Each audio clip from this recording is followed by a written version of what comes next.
Bukowski was a very private person. And when it came to the rest of the world, out of his circle of friends, he had no social skills at all. I mean, the last thing Bukowski could do would be to walk up to a stranger and start a conversation. He never did it in his life, never would have done it, and never could have done it. But he would get thrown into that situation when he gave readings. And the only way he could escape the terror that he felt to give a reading, I mean, he referred to the liquor he would drink while he gave a reading as the blood of a coward. That is in a poem, word for word.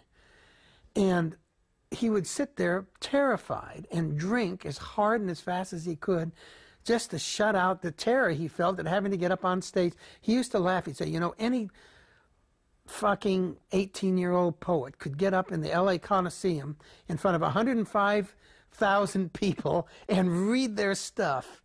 He said, I don't understand that. He said, if I get up in front of 3 people, you know, it's a terrifying experience. He called me one night about 3 in the morning, and I thought, oh God, I got to get up and do something. And he was in jail. He'd just been arrested. I said, what happened? Well, what happened was he had been at Linda's house, and they got into a big fight. And he had taken off his shoe, and her front door had about 8 or 10 or 12 small panes of glass in it. And he had taken his, and this was her house, and he had taken his shoe off and broken out each pane one by one, just infuriating her. And she'd called the police.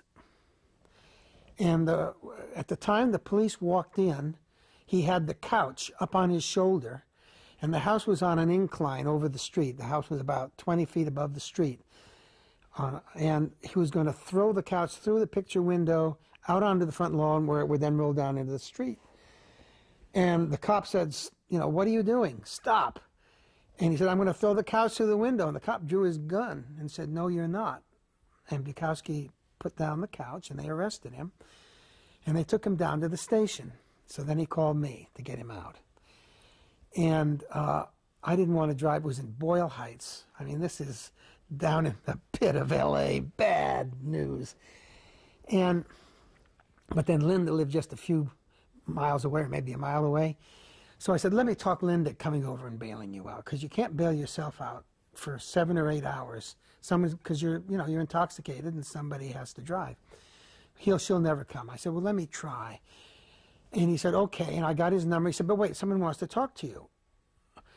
And this guy came up and picked up the phone. It was a policeman. Right at that time, Joseph Wambaugh had published The New Centurions, and every cop in L.A. was trying to write a novel that would make them rich. So this guy comes on and says, we are so proud to have Mr. Bukowski here. We're all fans of his. We read him every week in the Free Press. And I said, well, that's nice. Take care of him. He's a good man. Oh, we love, don't you worry, Mr. Martin. We're going to take care of him. And by the way, I have a manuscript. Could I send it to you? I said, certainly. And then I said, well, I'm going to call his girlfriend now and see if she'll come and get me. So just a minute. The sergeant wants to talk to you. Same thing. They loved having him there. They were very, very pleased to have met him. And they were all fans of his. And could he send me his manuscript? So that was 2 manuscripts. And then I called Linda and told her what a devoted man he was, and that he just acted that way sometimes, and they loved each other, and she went and got him out. I didn't have to go down to Boyle Heights. First of all, he gave him a tremendous amount of material and also forced him to deal with horrific choices and situations. I mean, if somebody takes you into the bathroom and almost belts you senseless, you know, that's going to change you in some way. And in some way, it changed Bukowski. I mean, it didn't make him a writer, but it made him understand the incredible power of pain and fear. So, I mean, if Bukowski was driving along, for instance, saw a cat or a dog injured, oh, the brakes went on, and he was out and over there filled with emotion and crying.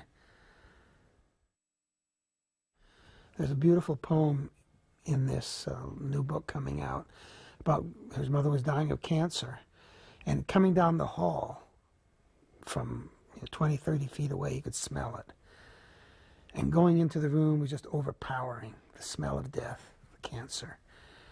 And he tries to talk to her and comfort her in some way, but she only has one thing in her mind, and she can't quite get it out. And he's trying to deal with this situation. And finally she speaks. This maybe the last words she ever spoke to him. She says, "Henry, why do you write those terrible words?" So that tells you something about his relationship to his mother. She cared about him. She didn't understand what he was doing or why. I think she, inside, was very disturbed by the beatings and the harshness of the father. But, it was an old world family. And she certainly didn't approve of his drinking heavily as a teenager and then leaving home at 18 and living in that plywood shack in downtown L.A.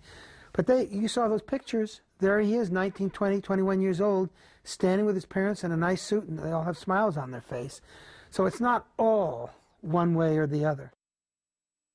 The only reason Bukowski's books are so popular is he's the butt of every joke. He doesn't turn on people and make them look stupid, because that kind of irony or satire doesn't go over well. I have some writers that I publish who do that very well, and their books aren't nearly as widely read, because they always come out on top. They are Mr. Wise, Mr. Smart, Mr. Cool. Bukowski is neither wise, smart, or cool. He's us. And that's why he's so popular. He's the clown. He's the ham on rye. If he had been born in Beverly Hills in an upper middle class family and went to Beverly High and been good looking and had beautiful skin, he would have been one of our great comedy writers. He just has that knack. Perfect timing, the perfect punchline. He knows just when to go after it and when to step back. He would have been a great comedy writer, but I'm glad he wasn't.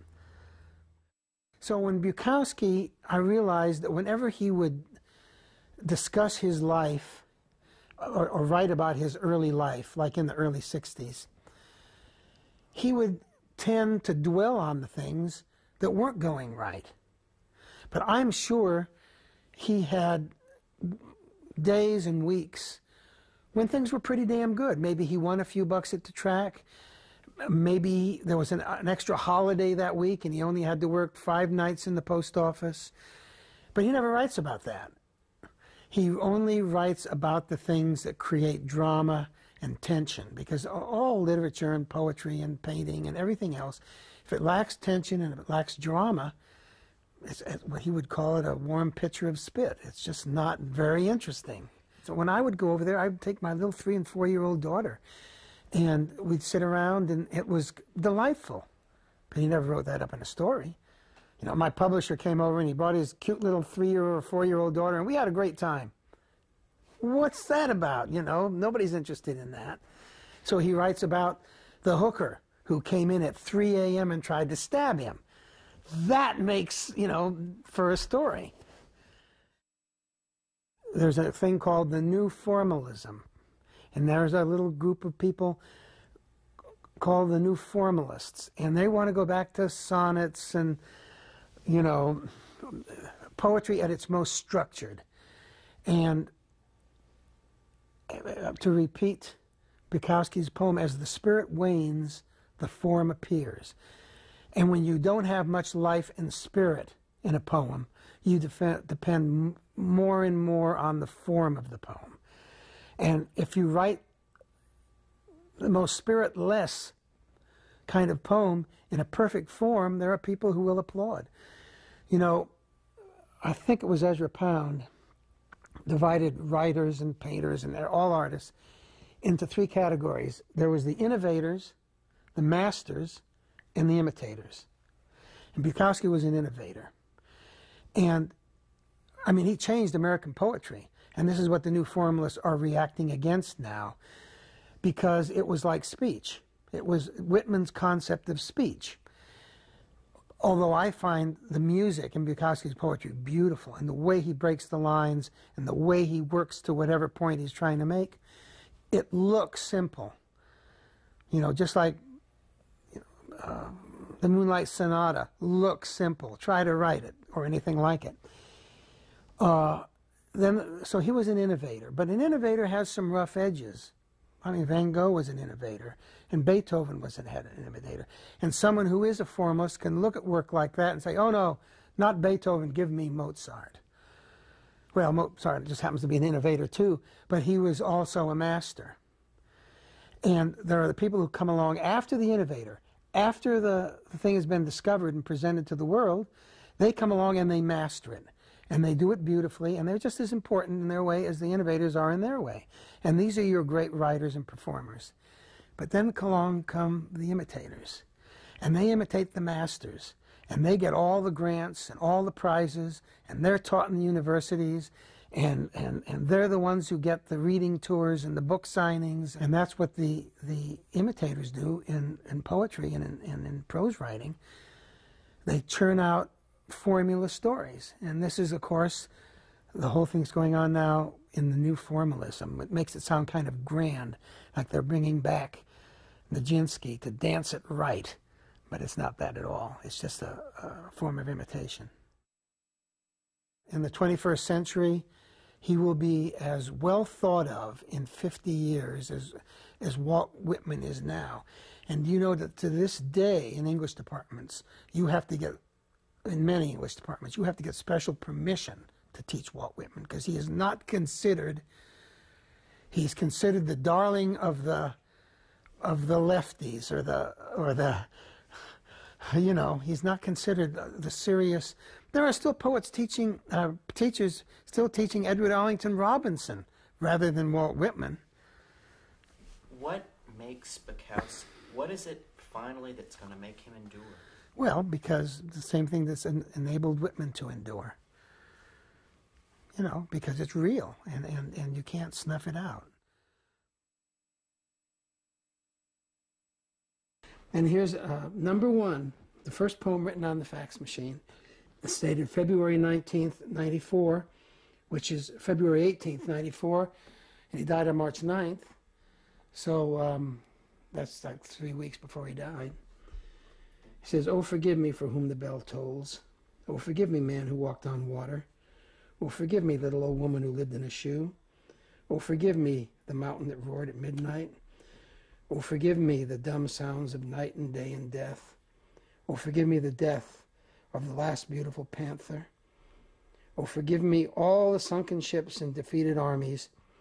This is my first fax poem. It's too late. I have been smitten." Now, John, I thought So Now was his last poem. No, this is